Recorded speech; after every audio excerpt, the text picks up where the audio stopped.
이 자리에 나와 예배한 우리 모든 성도님들 한 분 한 분이 안개 같은 인생이지만 불꽃같이 의미 있게 살아가는 귀한 신자가 되시기를 주님의 이름으로 축원합니다. 아멘. 저에게 아들이 하나 있는데요. 13년 만에 낳은 아들입니다. 결혼하고 13년 만에 낳은 아들. 아들의 이름을 제가 지었습니다. 얘 이름이 희준이죠. 희준인데 희준이를 이름 지을 때 제가 여러 가지 이름을 한 수십 개를 적어놓고 고민하고 또 기도하고 하면서 이 희준으로 지었는데 이 희자가 바랄 희자예요. 그리고 준자는 쫓을 준자입니다. 바라고 쫓아라. 제가 성씨가 김씨지 않습니까? 그래서 김가다 보니까 이 김은 한자로 써보면 성김도 되지만 쇠금도 돼요. 그래서 황금 천국, 우리 하나님 계신 황금, 우리 하나님이 주인이시고 우리 하나님의 통치가 있는 저 천국 바라보고 하나님 바라보고 하나님 바라보며 하나님을 쫓으며 살아가라 하는 의미에서 희준이라고 제가 이름을 지었습니다. 여러분은 인생을 사시는 중에 뭘 바라고 뭘 쫓으며 살고 계십니까? 저희 아이와 이름이 같은 최희준이라고 하는 가수가 있죠. 지금은 고인이 되셨지만 한때 유명한 분이었죠. 또 국회의원까지도 지내셨던 분이시고 이 최희준 가수가 불렀던 하숙생이라고 하는 노래가 있어요.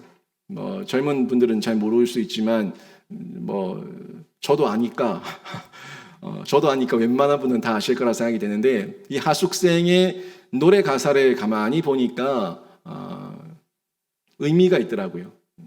부정적인 의미도 있고 또 긍정적인 의미도 있던데 가사를 보면 대충 이렇습니다. 대략 보니까 인생은 나그네 길 어디서 왔다가 어디로 가는가.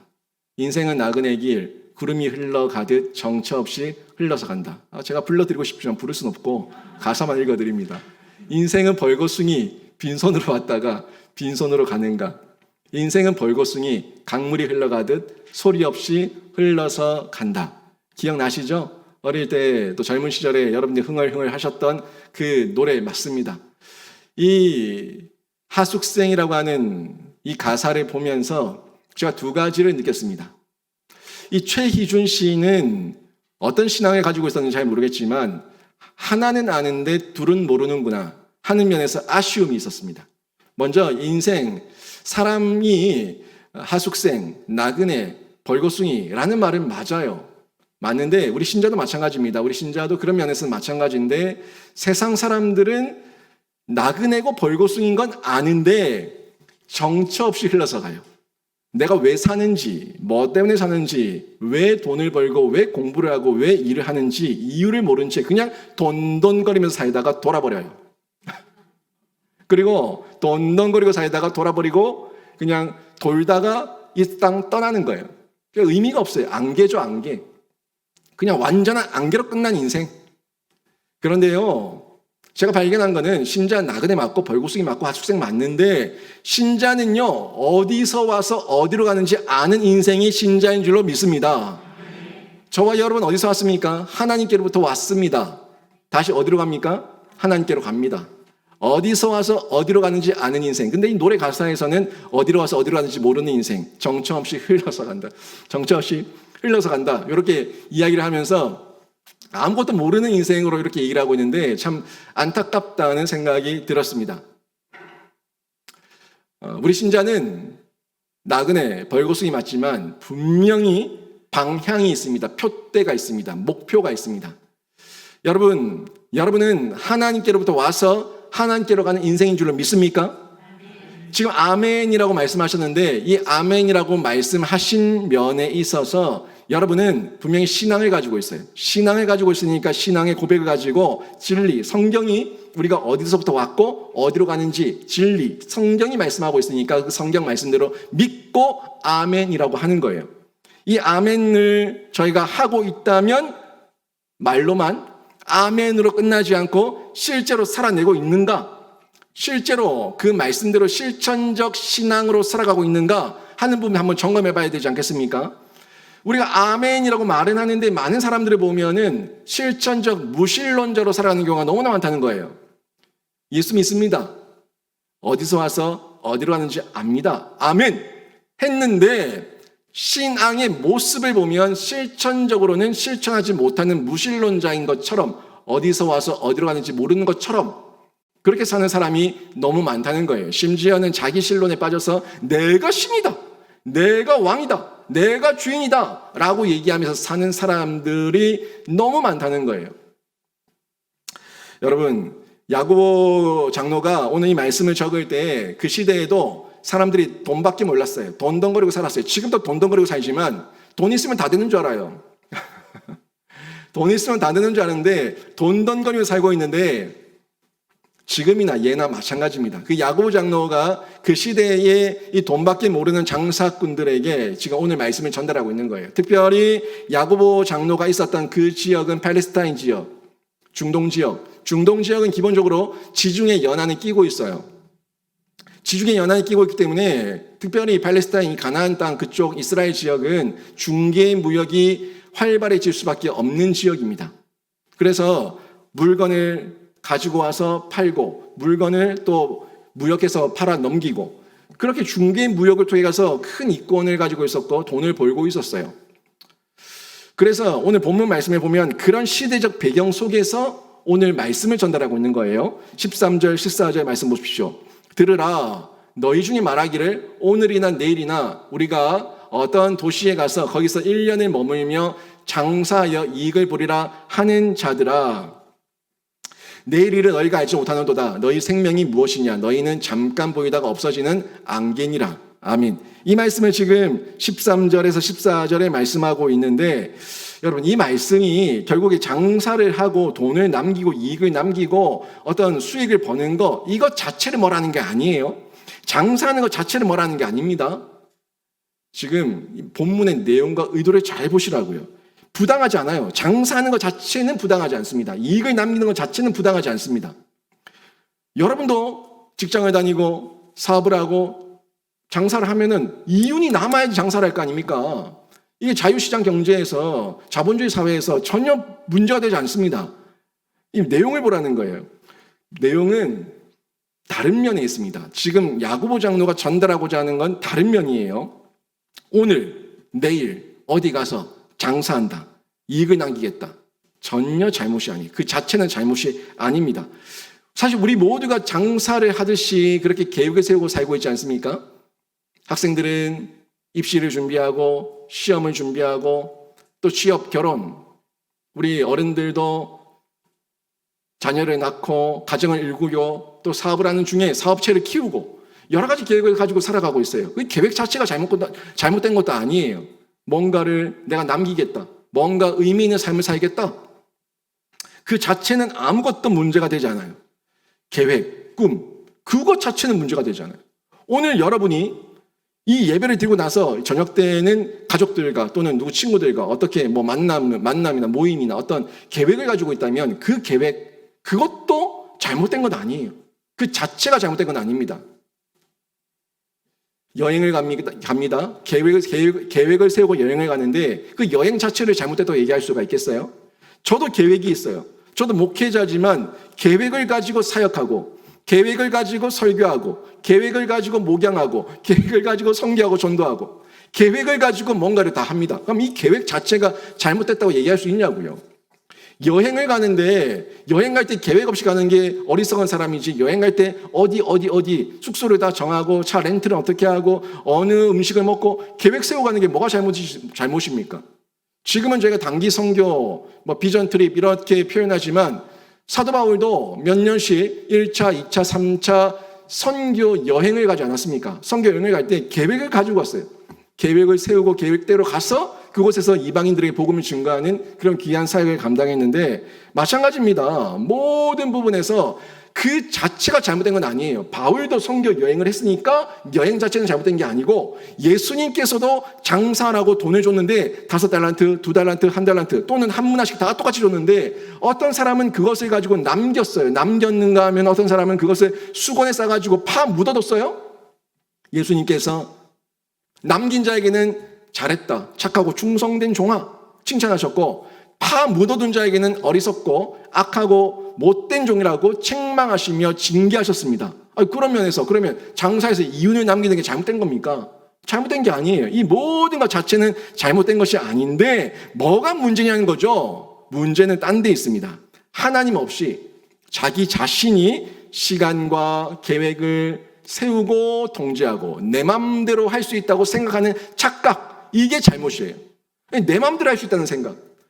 계획은 내가 세워, 열매는 내가 거둬, 내가 통제할 수 있고 내 맘대로 할 거고 내가 다 할 수 있어. 이렇게 말하는 요 자체가 잘못이라고 말하고 있는 겁니다. 여러분, 보편적인 세상 사람들 보세요. 자기가 세운 대로 장사하고 계획하고 뭔가를 하는데 그 자기 마음대로 결과가 나오지 않으면 못 견뎌합니다. 화를 내고 남에게 쏟아붓고 니 때문에 남 탓을 하고. 왜 그럽니까? 내 생각대로 안 됐거든. 내가 계획한 대로 안 됐거든요. 내가 계획할지라도 내 걸음을 인도하시는 우리 하나님이시다 하는 믿음을 가지며 하나님께 물어봐야 되는데 하나님께 묻지 않아요. 왜 내 마음대로 안 됩니까? 내 계획대로 안 됩니까? 내 생각대로 안 됩니까? 내가 한 대로, 내가 원했던 대로 안 됩니까? 이런 마음을 가지고 있는 거죠. 그게 잘못됐다 하는 면을 야고 장로가 전달해주고 있는 거예요. 많은 사람들이 종교라고 하는 이름을 가지고 교회 안으로 들어왔어요. 교회 안에 들어와서 하나님께 기도를 하는데 비나이다 하나님께 비나이다 이러고 있는 거예요. 비나이다 하나님께 비나이다. 뭡니까? 내 소원, 내 꿈, 내 계획 비나이다 그대로 되게 해 주시옵소서. 단지 천지신명, 부처, 샤머니즘이 아니라 그 이름을 하나님, 예수님이라고 이름을 붙였을 뿐이지 그 의도와 본질은 전혀 바뀌지 않은 채, 내면이 바뀌지 않은 채 비나이다 하고 있는 그 모습 그대로 있을 때 내 생각, 내 계획대로 안 되면은 하나님 없다. 하나님 이럴 수 있습니까? 하나님 정말 살아계신 건 맞습니까? 라고 얘기하면서 하나님께 따지고 대들고 하나님께 들이받고 말씀 답뻥이라고 얘기하고 결국에 그 사람들의 착각과 망상이 만들어낸 이야기가 뭡니까? 금 나와라 뚝딱, 은 나와라 뚝딱, 도깨비 방망이에요. 도깨비 방망이를 만들어냈고 요술 램프를 만들어냈어요. 알라딘을 만들어냈어요. 왜? 내 마음대로 되니까, 내 생각대로 되니까, 내가 하고 싶은 대로 되니까 주인님 말씀만 하옵소서 제가 다 들어드리겠습니다. 결국에 내가 왕이지 하나님은 도깨비 방망이, 요술 램프로 치부해버리는 이런 잘못을 범하고 있다는 거예요. 그러니까 그 어리석은 사람들을 향해서 어리석다고 오늘, 내일, 1년 계획을 세우는데 네 마음대로 네 뜻대로 세우고 네가 통제할 수 있다고 생각하는 사람들을 향해서 어리석다고 얘기하고 있는 겁니다. 그러면 우리 교인들은 어떻습니까? 우리 신자들 어떻습니까? 하나님을 믿습니다. 하나님 사랑합니다. 제가 여러분은 어디서 왔다 어디로 가는지 인생인 줄 믿습니다. 얘기했을 때 여러분이 아멘 했는데 그렇게 나는 어디로 와서 어디로 가는지 아는 인생을 사는 우리는 어떤 신앙을 가지고 어떤 실천을 하며 살아가고 있냐는 거예요.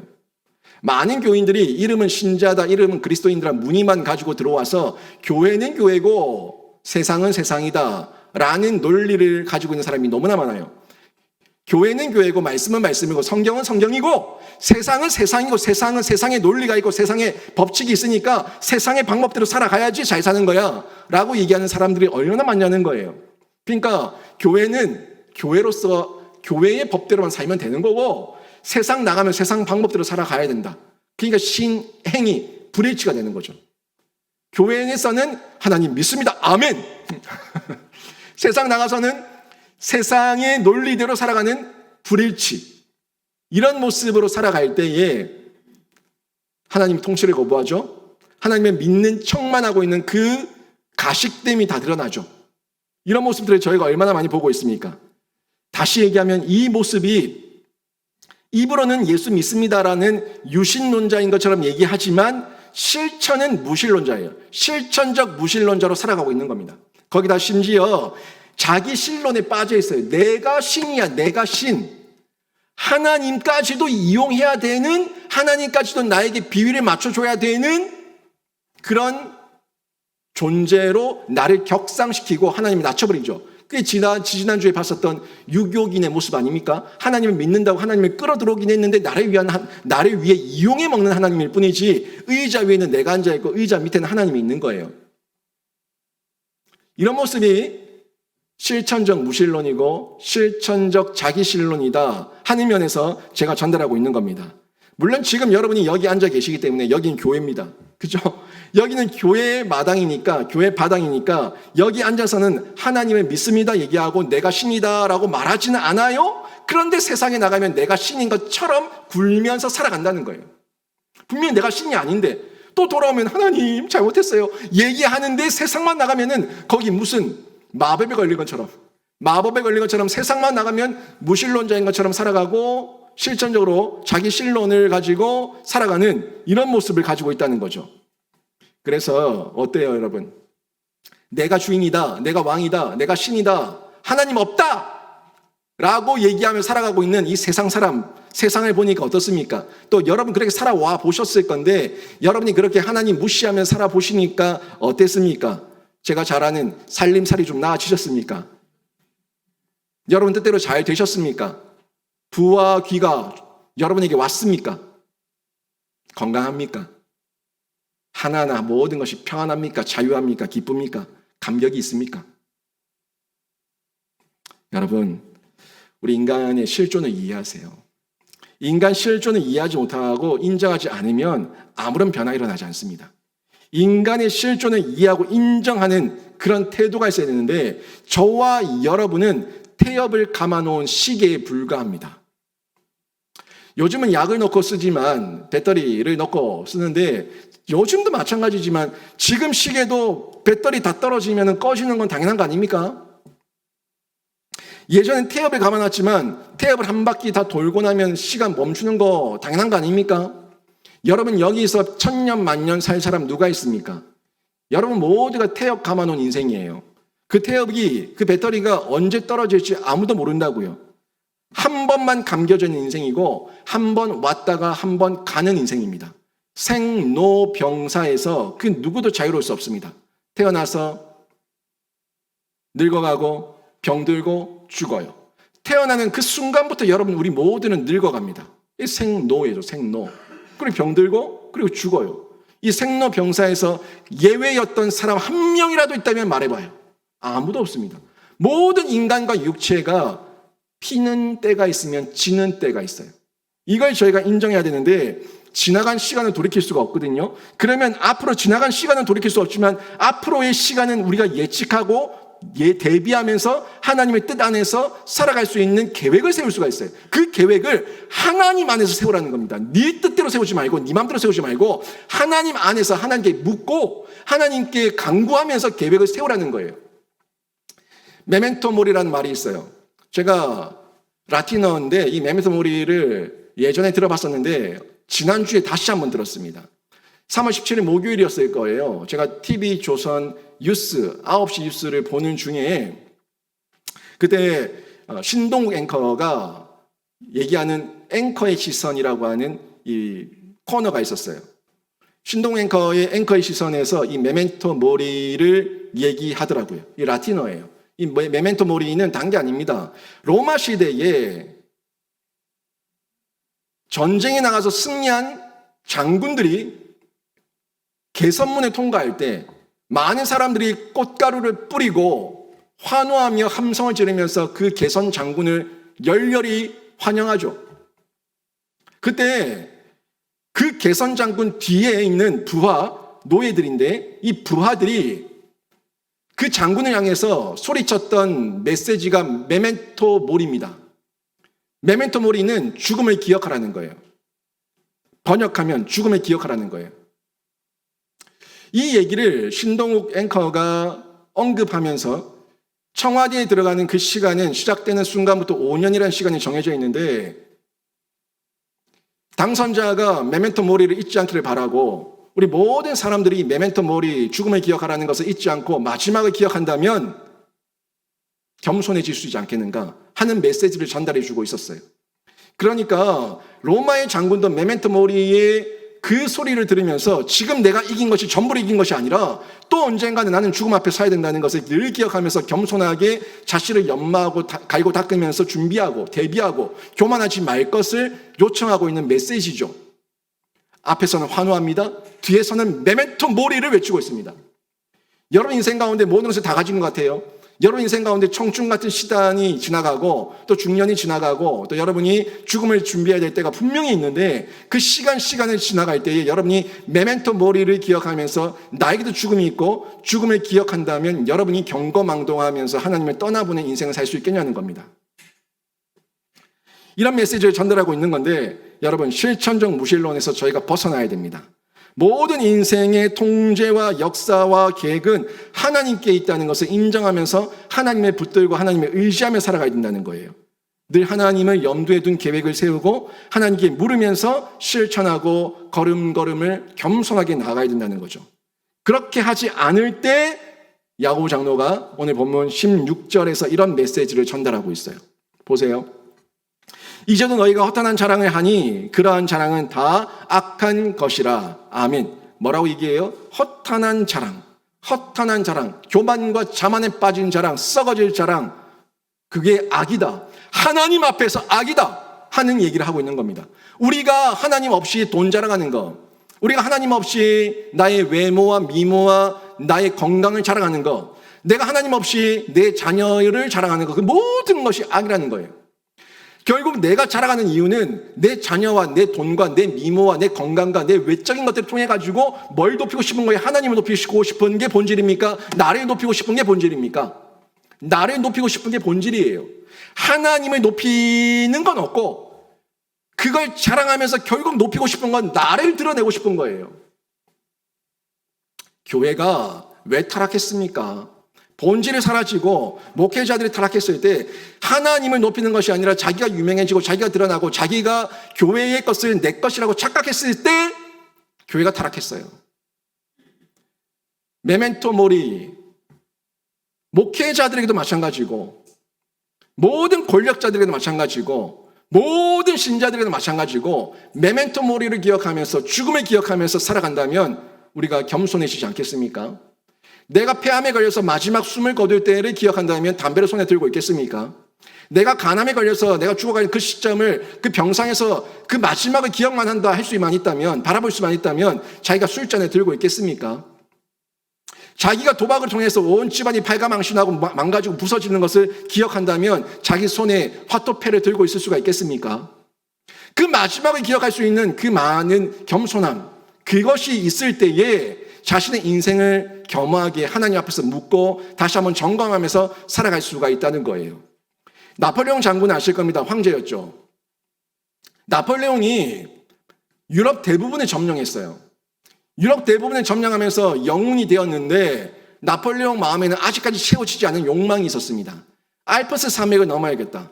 저 알프스 산맥을 넘어서 저 러시아를 점령해야겠다 하는 야망이 불타오르고 있었습니다.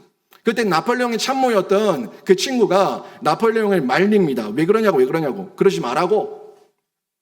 하지만 나폴레옹 마음 가운데 이미 교만이 들어갔고 나폴레옹의 몰락이 시작됐어요.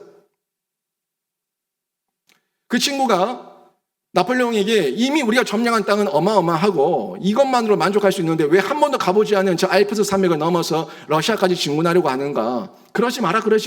만류했습니다. 아무리 만류하고 아무리 말려도 나폴레옹이 그 말을 듣지 않았어요. 교만하니까 끝까지 듣지 않았어요. 그래서 그 친구가 마지막으로 성경 말씀의 한 부분을 인용하면서 이런 메시지를 전달했습니다. 사람은 작정하지만 하나님은 처리하신다. 사람은 작정하지만 그 모든 일을 처리하시는 분은 하나님께 있으니까 하나님께 묻고 해야 되지 네 마음대로 네가 하면 안 된다라고 만류했습니다. 이 말을 들은 나폴레옹이 역정을 내고 화를 내면서 나는 작정도 하고 나는 처리도 한다 이렇게 얘기하면서 밀어붙였어요. 자기가 왕이 된 거죠. 자기가 신이 된 거예요. 나는 작정도 하고 나는 처리도 하고 나는 계획도 세우고 나는 그 열매도 거둘 수가 있고 내 뜻대로 내 계획대로 다 할 수 있다 하는 메시지를 나폴레옹이 가지고 있었던 거예요. 결국 나폴레옹의 몰락은 여기서부터 시작이 된 겁니다. 여러분 잠언 16장 9절 말씀에 보면 나폴레옹의 친구가 있었던 이 참모가 있었던 메시지가 있어요. 같이 한번 읽어볼까요? 같이 읽습니다. 시작. 사람이 마음으로 자기의 길을 계획할지라도 그의 걸음을 인도하시는 이는 여호와시니라. 아멘. 여러분, 사람이 아무리 자기의 마음으로 계획을 세워도 그 걸음을 인도하시는 분이 우리 하나님이신데 하나님께서 허락하지 않으시면 그 어떤 것도 열리지 않습니다. 두들겨도 열리게 하시는 분은 우리 하나님이세요. 하나님께서 열어주셨을 때에 생명도 인생도 사업도 계획도 모든 부분들이 하나님 안에서 열매를 맺을 수가 있는 겁니다. 우리 가진 모든 것이 하나님의 은혜고 하나님의 능력이고 하나님의 소유입니다. 여러분의 인생이 여러분 겁니까? 여러분의 자녀가 여러분 겁니까? 여러분 건강과 여러분 재물과 여러분 물질이 여러분 겁니까? 우리의 재능, 물질, 가족, 생명 모든 것이 내 것이 아니에요. 하나님 겁니다. 이걸 인정하면서 하나님이 주신 대로 하나님께서 허락하신 대로 하나님을 위해 쓰겠습니다 하는 진실한 고백이 있을 때 그 사람의 겸손을 통해서 하나님께서 영광을 받으시는데 이런 사람이 실천적 신앙인이에요. 저는 여러분이 실천적 무신론에 빠지지 말고 실천적 자기신론에 빠지지 말고 하나님 것이라는 것을 철저하게 인정하는 겸손이 있기를 주님의 이름으로 축원합니다. 그때 살아갈 때에 이 사람에게는, 이 신앙인에게는 인생은 안개라고 하는 확실한 고백이 있어요. 여러분, 인생 안개 맞습니다. 인생 안개입니다. 인생 나그네 길이고요. 인생 벌거숭이 맞아요. 한순간 살다가 한순간 사라지는 인생이 우리 인생입니다. 14절 말씀 보십시오. 내일 일을 너희가 알지 못하는도다. 너희 생명이 무엇이냐? 너희는 잠깐 보이다가 없어지는 안개니라. 아멘. 분명히 성경에서는 우리 인생을 보고 안개라고 얘기하고 있어요. 이 안개를 다시 얘기하면 다른 표현으로는 증기, 연기, 입김 이렇게 표현할 수가 있어요. 증기, 연기, 입김. 지금 여기 인생을 안개라고 헬라어에서 신약 성경이니까 헬라어에서 안개라고 표현을 했는데 이 안개, 헬라어에서 이 안개로 표현된 이 단어와 가장 유사한 히브리어를 찾으면 전도서 1장 2절에 나오는 단어를 찾을 수가 있어요. 헤벨이라고 하는 단어를 쓰고 있는데 전도서 1장 2절 말씀 한번 보십시오. 전도자가 이르되 헛되고 헛되니 모든 것이 헛되도다. 아멘. 여기 헛되다는 게 5번 나오지 않습니까? 헛되고 헛되며 헛되고 헛되니 모든 것이 헛되다. 이 헛되다가 안개예요. 입김, 증기, 연기. 그렇게 표현될 수 있는 동의어로 찾을 수가 있는데 이 헛되다는 표현이 어근이 헤벨이에요. 헤벨. 이 헤벨이라는 단어를 쓰고 있는데 이 헛되고 헛되니 이렇게 쭉 나온 5번 나오니까 원어를 보면 헤벨 하바림 헤벨 하바림 이렇게 나와요. 헤벨 하바림 헤벨 하바림. 헛되니 모든 것이 헛되다. 그러니까 모든 인생이 안개, 증기 이렇게 표현하고 있는 거예요. 인생 자체가 입김이고 연기고 증기고 아무것도 없이 사라지는 그런 의미라는 겁니다. 여러분 어떻습니까? 이 땅에서 100년 살 분 계세요? 100년 사는 분 아주 드물죠. 1000년 만년 삽니까? 이 땅 사는 중에 우리 모두가 안개 아닙니까? 증기, 연기, 입김 아닙니까? 입김만 불어보세요. 한겨울에 입김을 불어도 순간 사라져요. 공기 중에 불어도 입김이 나오는 게 보이죠? 순간 사라지고 없어요. 그게 인생이에요, 인생. 영원에서 여러분 인간의 이 여정은 입김이고 증기고 연기라는 거예요. 120년을 산 모세가 있습니다. 모세는 120년을 살았는데 모세가 120년을 살고 자기 인생 마지막에 이런 메시지를 우리들에게 전달해 주고 있어요. 시편 90편 4절, 6절과 10절 메시지인데 한번 보세요. 주의 목전에는 1000년이 지나간 어제 같으며 밤의 한순간 같을 뿐이니이다. 주께서 그들을 홍수처럼 쓸어가시나이다. 그들은 잠깐 자는 것 같으며 아침에 돋는 풀 같으니이다. 풀은 아침에 꽃이 피어 자라다가 저녁에는 시들어 마르나이다. 우리의 연수가 70이요 강건하면 80이라도 그 연수의 자랑은 수고와 슬픔뿐이요 신속기가 아니 우리가 날아가나이다. 아멘. 지금 여기 60대, 70대, 80대 어른들이 앉아 계시는데 여러분 어떻습니까? 인생이 이 말에 동의가 되십니까? 수고와 슬픔뿐이고 신속히 가는데 날아간다고. 하나님 없이 살았던 인생의 결론입니다. 세상에도 이런 얘기가 있어요. 세상에도 어릴 때는 시간이 기어서 가고, 청년 때에는 시간이 걸어가고, 성인이 되니까 시간이 달려가고, 노인이 되니까 시간이 사라진다고. 시간이 없어져 버렸다고. 이해가 되세요? 어릴 때에는 성인이 되면은 난 이것도 할 거고 저것도 할 거고 꿈을 키우면서 막 키워나가는데 그 시간이 너무너무 안 가. 기어가. 근데 청년들이 돼서 공부하고 취업하고 또 결혼하고 뭐 그러다 보니까 좀 빨리 가는 것 같아요. 바쁘게 살아요. 그래서 성인이 돼서 가정을 일구고 자녀를 낳고 막 살다 보니까 막 달려가. 내 인생 없이 그냥 내 인생은 없어요. 그저 가족, 자녀, 직장, 회사, 돈. 그러면서 열심히 달려가는데 달려가서 노인 돼서 보니까 나라는 존재는 없어. 나라는 정체성은 없어요. 노인 되니까 건강이 없네. 여유가 없네. 꿈이 없네. 비전이 없네. 심지어 병들어서 할 수 있는 게 아무것도 없네. 시간이 사라져버렸어요. 여러분, 이 사실을 저희가 기억해야 됩니다. 안개 같은 인생을 지혜롭게 살아야 됩니다. 그렇지 않으면요, 우리도 이 세상 사람들처럼 시간이 사라져버렸다고, 안개처럼 사라져버렸다고 얘기하는 어리석은 인생밖에 될 수 없는 거예요. 이렇게 살았을 때 결국에는 예수님께서도 어리석은 부자라고 책망하시면서 하나님께서 비유로 말씀하신 부분이 있는데, 누가복음 12장 19절에서 21절 말씀 보시면 이런 메시지가 나옵니다. 어리석은 부자가 자기에게 하는 말입니다. 내가 내 영혼에게 이르되, 영혼아, 열에 쓸 물건을 많이 쌓아두었으니 평안히 쉬고 먹고 마시고 즐거워하자 하리라 하되, 하나님을 이르시되, 어리석은 자여, 오늘 밤에 내 영혼을 도로 찾으리니 그러면 내 준비한 것이 누구의 것이 되겠느냐 하셨으니, 자기를 위하여 재물을 쌓아두고 하나님께 대하여 부요하지 못한 자가 이와 같으니라. 아멘. 어마어마하게 쌓아두고 창고를 만들고 쌓아두고 이제 됐다, 이제 수년 동안 그냥 먹고 마시면 되겠다 하면서 자기 만족을 하고 있는데, 하나님께서 어리석은 자야, 그렇게 많이 쌓아두면 뭐 할 거냐, 하나님 앞에 인색하고 이웃에게 인색하면 너만 위해 살아왔던 그 인생이 이제 오늘 밤 내가 네 생명을 취하는데 너의 지금 모든 살아왔던 그 수고와 노력은 다 누구의 것이 되겠냐. 여러분 수고하면서 쌓아두지 않았습니까? 수고하면서 인생 달려오지 않았습니까? 수고하면서 열심히 살아오지 않았습니까? 돈도 모으고 직분도 쌓고 집도 사고 열심히 살아왔는데, 이제 됐다고 할 때쯤 되니까 내 생명이 없어요. 오늘 밤 내가 너를 취하리니 그 모든 것이 누구의 것이 되겠느냐. 하나님 앞에 인색하게 살았던 자의 결국이, 이웃에게 인색하며 자기밖에 모르며 살았던 자의 결국이 이와 같을 것이라고 하나님께서, 예수님께서 비유를 들어서 말씀해 주셨습니다.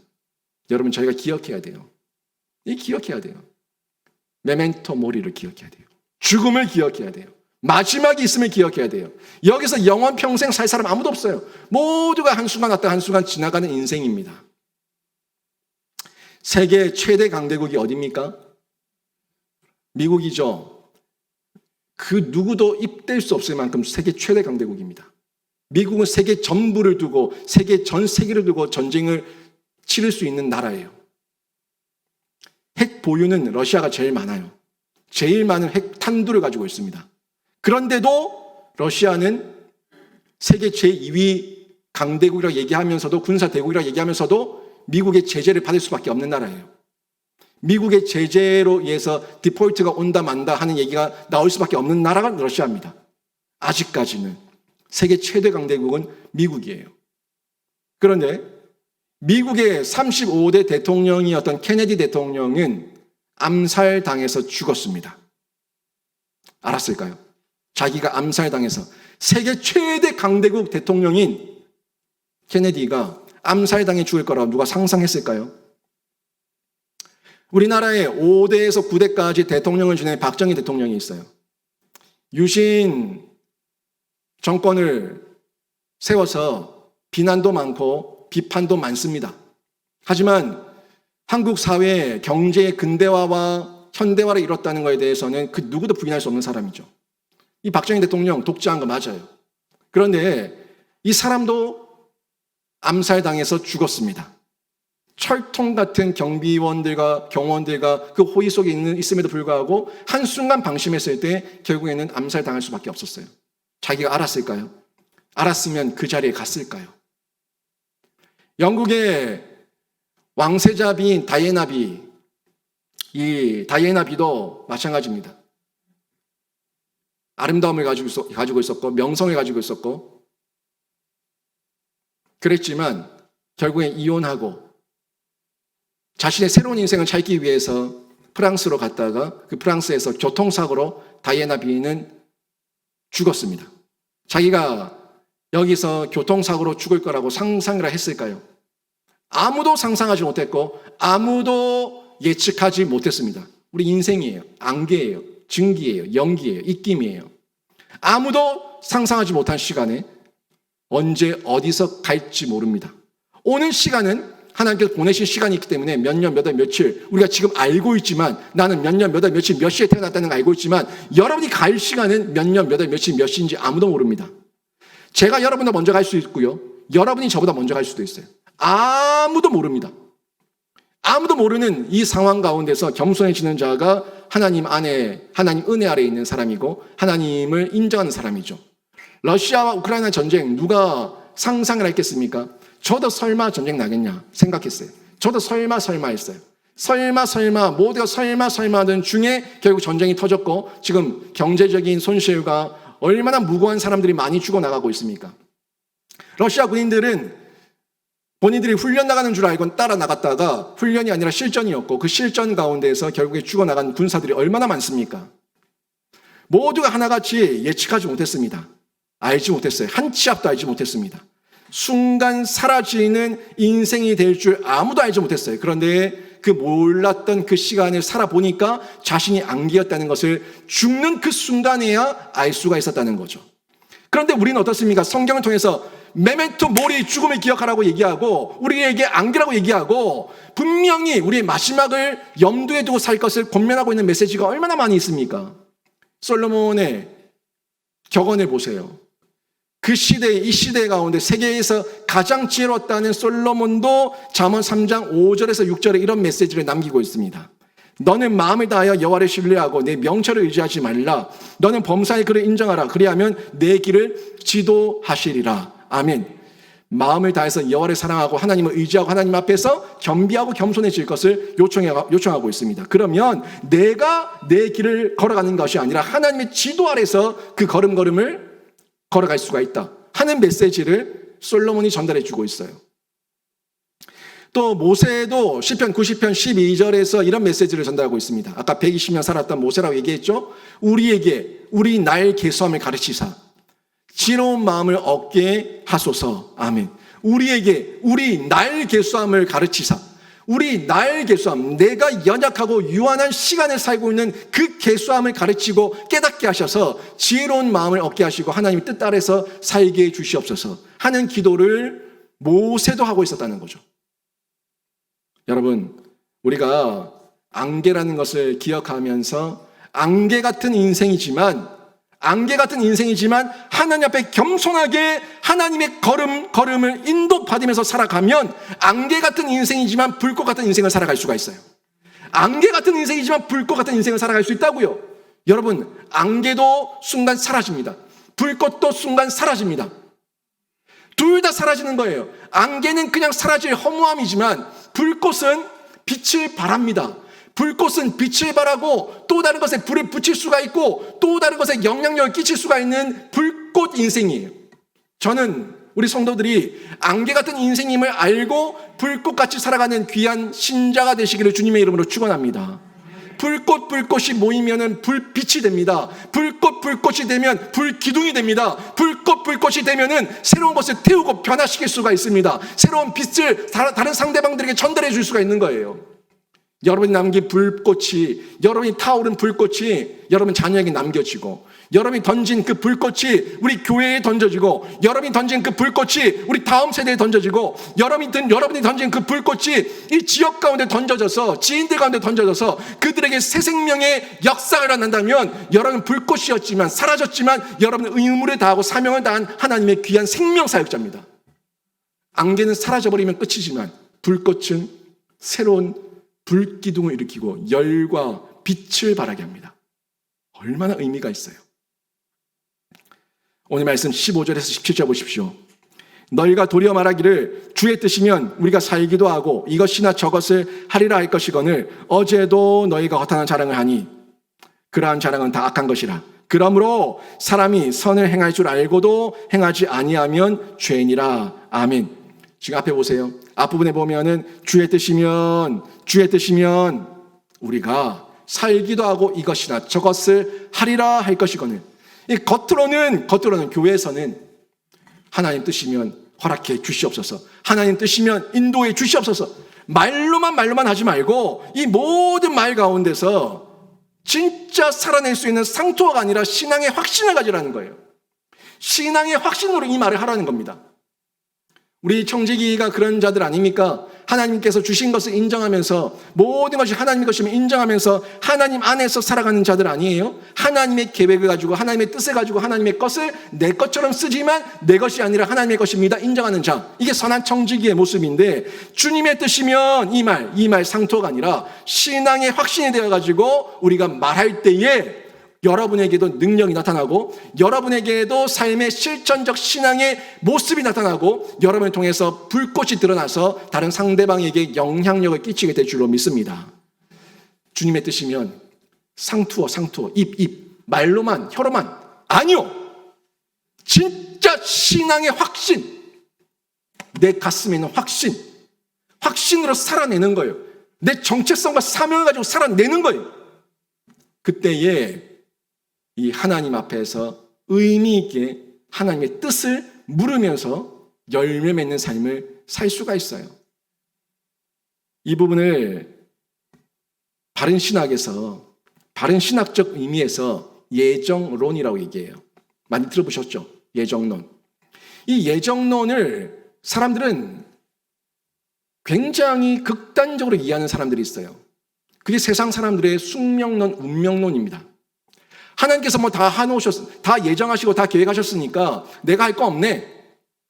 하나님 뜻대로, 하나님 마음대로 다 할 거니까 내가 해봤자 아무 쓸모없고 내 수고는 다 헛되네. 그러니까 처음부터 하지 말자. 못하러 하냐. 도전하지 마라, 시도하지 마라, 아무것도 하지 마라. 그냥 하나님의 예정과 하나님 섭리 가운데 하나님 뜻대로 다 하실 거니까 우리는 그냥 가만히 있으면 된다. 저 감나무 밑에 들어 누워가지고 저 하늘에서 감나무 홍시 떨어질 때까지 기다려라. 얘기하면서 입만 벌리고 있는 거예요. 얼마나 어리석습니까? 이건 하나님의 예정론을 잘못 알고 있는 세상의 잘못된 이해입니다. 예정론은 맞습니다. 하나님께서 다 계획한 거 맞아요. 하나님 뜻이 있어요. 하나님의 어떤 통치와 하나님의 섭리가 있습니다. 그런데 내가 모르니까 궁금한 거예요. 모르니까 사모하는 거예요. 하나님께 묻는 거예요. 하나님, 이게 맞습니까? 이게 하나님 뜻입니까? 제가 뭘 하면 되겠습니까? 하나님 앞에서 제가 어떻게 쓰임받기를 원합니까? 제가 하나님의 그 퍼즐 가운데 어떤 퍼즐 한 조각이 되기를 원하십니까? 하나님께 묻는 거예요. 물으면서 내 사명을 다하기 위해서 온전히 하나님께 묻고 또 물으면서 하나님의 통치 가운데 쓰임받기를 원하는 사람, 이 사람이 바른 신학으로 바른 예정론을 이해한 사람의 바른 모습입니다. 저는 영신교회 어디로 갈지 모릅니다. 여러분 인생이 어떻게 쓰임받을지 모릅니다. 모르지만 저는 하나님께 묻습니다. 묻고 몸부림칩니다. 하나님께 다시 한번 간구합니다. 하나님 뜻을 물으면서 저는 열심히 충성되게 살아갑니다. 그러는 중에 하나씩 밝히 보여주시는 거예요. 보여주시면 보여주시는 대로 그 진리 안에서, 성경이 가르쳐준 진리고 성령께서 인도하신 인도니까 그 인도와 진리 가운데 순종하면서 따라가는 거예요. 더 열심히, 더 적극적으로 하나님을 알기 위해서 몸부림치는 것, 이게 바른 예정론의 모습이에요. 근데 숙명론, 운명론 어떻습니까? 신이 다 정해놨으니까 아무것도 할 거 없다. 비관주의에 빠지죠. 신은 불공평하다. 쟤네들은 저렇고 나는 이렇고, 이게 뭐냐? 불공평하다. 비관. 남 탓, 부모 탓, 형제, 자매 탓, 온갖 남 탓만 해. 염세주의에 빠져. 허무. 살 필요가 없다. 그냥 빨리 죽자. 살아서 많어. 이런 허무주의에 빠지는 거예요. 염세주의. 그래서 소위 아무것도 하지 않습니다. 이런 사람들은 결국에는 아무런 열매가 없어요. 왜? 아무런 시도를 하지 않으니까. 하나님께 묻지도 않았고 하나님께 구하지도 않았고 자기에게 자기 성찰적 반성과 질문도 하지 않았고 아무런 도전이 없으니까 아무런 열매가 없는 거예요. 우리 신자는요, 제가 4가지를 제시하는데 이 4가지 질문을 늘 해야 됩니다. 하나님께 해야 되고요, 나 자신에게 해야 되고, 영적으로 성숙한 사람들에게 해야 돼요. 영적으로 성숙한 사람들에게 질문해서 그분들의 이야기를 경청할 수 있어야 됩니다. 4가지 질문 한번 보세요. 나는 뭘 하고 싶은가? 나는 뭘 잘할 수 있는가? 그리고 상대가 나에게 뭘 잘한다고 말하는가? 내가 뭘 하면 상대에게 유익을 줄 수 있는가? 4가지 질문 계속 해야 돼요. 내가 생각했을 때 내가 뭘 하고 싶은가? 나에게 열정과 끈기가 있다면 내가 하고 싶은 게 뭐냐? 하나님 뜻 안에서, 하나님 계획 안에서, 말씀 안에서 내가 하고 싶은 게 뭐냐? 하고 싶은 걸 해야 즐겁게 할 거 아닙니까? 내가 뭘 잘할 수 있는가? 자신에게 자신감이 있고 용기가 있는 거, 내가 이것만큼은 그래도 완벽하진 않지만 계속 키워나가고 성장해 나가면서 이거는 그래도 좀 잘할 수 있다 하는 면에서 하나님 앞에 묻고 질문하면서 계속 키워나가는 거예요. 또 상대방이 나한테 뭘 잘한다고 얘기하는지, 야, 너 이거 진짜 잘한다. 영적인 사람들이 나에게 칭찬해주고 나를 격려해주는 메시지가 어떤 건지 물어보고 또 그 얘기를 들으면서 경청하고, 나는 몰랐었는데 이게 내가 잘하는 거였구나 하는 걸 발견하고 거기에 더 매진하면서 기쁘게 그 사이에 뛰어드는 거죠. 또 내가 뭘 잘하면 상대에게 유익을 줄 수 있는가? 나만을 위해 사는 인생 아니라, 내 배만 채우는 인생이 아니라 내가 상대방을 위해서 내가 해줄 수 있는 것이 무엇인가 늘 물으면서, 내가 하나님께 은혜를 입었고 이웃들에게 은혜를 입은 것처럼 나 또한 다른 상대에게 유익을 줄 수 있는 존재가 되기를 원하는데 내가 어떻게 살아가면 될까 하는 면에서 질문한다면 성숙하지 않겠습니까? 자라가지 않겠어요? 이런 질문들이 계속해서 있을 때 결국 우리는 본질을 발견하고 그 본질을 통해서 바른 것을 선택하고 집중하는 거예요. 여러분들 많이 들어보셨죠? 선택과 집중을 하라. 선택과 집중하라. 모든 거 다 못한다. 선택하고 집중하라. 선택하고 집중하라. 신앙도 마찬가지입니다. 우리 인생도 마찬가지예요. 선택해서 집중했을 때, 특별히 하나님께서 나에게 주신 사명, 그 본질을 바로 알고 선택해서 집중했을 때 거기서 열매 맺고 하나님 영광을 드러내는 불꽃 같은 인생으로 살아갈 수가 있는 거예요.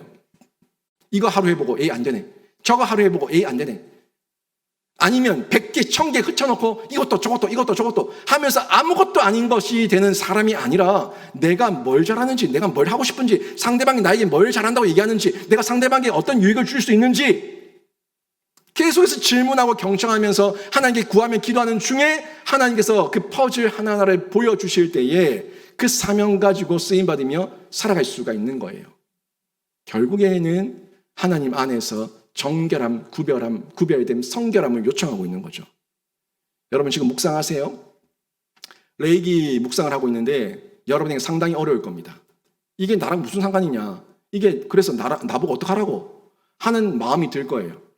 레위기서를 하나님이 주셨는데 하나님께서 이들에게 이렇게 정결과 불결과 먹을 것과 먹지 말 것과 제사의 법과 하나하나 소소한 것 하나까지도 다 알려주고 계신 이유가 뭐냐 하는 본질을 보세요. 왜 정결, 불결, 짐승까지 먹는 것 하나하나까지 다 구별하실까? 왜? 그 본질을 보시라고요. 결국에 정결함 아닙니까? 성결함 아닙니까? 구별됨 아닙니까? 하나님 안에서 거룩함을 지키며 살 것을 요청하는 거 아닙니까? 그 가운데 있을 때 모든 것들 가운데 본질을 보고 선택하고 그 선택에 집중해서 열매 맺을 것을 요청하고 있는 거예요. 여러분, 저와 여러분의 인생을 하나로 예를 들어 볼까요? 여러분과 저의 인생은요, 뷔페 식당의 접시입니다. 접시. 제가 뷔페 많이 가보진 않았는데 어차피 저는 가도 돈 아까워요. 많이 먹질 못해서. 정말 아깝더라고요. 한 2그릇 먹으면 배부른데 몇만 원씩 내고 가는 게 너무너무 아깝더라고요. 근데 이 뷔페 식당에 가면, 제가 제일 비싼 뷔페 식당에 간 데가 웃을지 모르겠지만 인터불고예요. 대구 인터불고가 제가 갔던 뷔페 중에서는 제일 비싼 뷔페 식당입니다. 거기 갔는데 거기만 가도 먹을 게 정말 많더라고요. 근데 접시가 요만해요. 손바닥보다 좀 더 커요. 이 접시 하나에 그 뷔페 식당에 있는 모든 음식들을 다 얹어 놓을 수 있습니까? 여러분 뭐부터 드세요? 비싼 거부터. 본질을 파악하고 선택과 집중을 하시죠. 거기서 김밥, 유부초밥 먹고 있는 분 없잖아요. 분명히 메뉴는 있지만 떡볶이 먹고 있는 분 없잖아요. 선택과 집중을 하죠. 여러분 인생이 그렇다고요. 하나님께서 차려놓으신 세상의 많은 이 재능과 달란트와 은사들 중에서 여러분이 발견하셔서 여러분이 한정된 접시 위에 여러분이 하나님의 은사와 사명대로 얹어야 돼요. 선택과 집중으로 여러분이 얹으셔야 됩니다. 여러분 그 인생의 접시 위에 뭘 얹으시겠습니까? 한 번 감은 태엽이고 한 번 돌아가는 접시입니다. 그 위에 여러분은 어떤 선택과 집중을 해서 여러분의 인생을 불꽃 같은 인생으로 만드시겠습니까? 17절 말씀 보시면 이런 말씀이 나와요. 사람이 선을 행할 줄 알고도 행하지 아니하면 죄니라. 사람이 선을 행할 줄 알고도 행하지 아니하면 죄니라. 아멘. 굉장히 의미 있는 말인데 이 말씀은 특별히 우리 신자들을 향해서 주신 메시지예요. 불신자들, 하나님을 모르는 불신자들은 죄인 줄 모르니까 이제 제껴놔요. 아예 빼놔요.